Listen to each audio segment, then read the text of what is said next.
চুরি ছিনতাইকাণ্ডের জড়িত কুখ্যাত 7 চোরকে আটক করল পূর্ব ও পশ্চিম থানার পুলিশ। তাদের পুলিশ রিমান্ডে চেয়ে আদালতে সোপর্দ করা হবে। পুলিশ আধিকারিক জানিয়েছেন, বেশ কিছুদিন যাবৎ রাজ্যের বিভিন্ন জায়গায় চুরি ছিনতাইকাণ্ডের অভিযোগ উঠে আসছে। পরবর্তী সময়ে একটি লিখিত মামলা নেওয়ার পর দুই থানার পুলিশ আধিকারিকরা একটি টিম গঠন করে। তারপর থেকে বিভিন্ন জায়গায় অভিযান চালানো হয়েছে। কয়েকজনকে আটক করে জোর জিজ্ঞাসাবাদ চালালে আরও 7 জনের নাম উঠে আসে।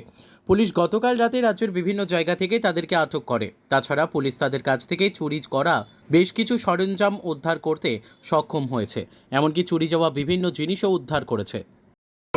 রাত্রিবেলা আমাদের extra mobile, extra bike mobile, extra picket এগুলি সব দেওয়া হচ্ছে। দিনের বেলা প্লেন ক্লথ পুলিশ, প্লেন ক্লথে অনেক স্টাফ ঘোরাঘুরি করছে শহরগুলিতে, বিশেষ করে যাতে পকেট মার বা এই ধরনের ছিনতাইয়ের ঘটনা যাতে না ঘটে। যদিও আমাদের লিস্টে যারা আছে এদের সবাইকে আমরা বিভিন্ন কেসে অ্যারেস্ট করে ফেলেছি।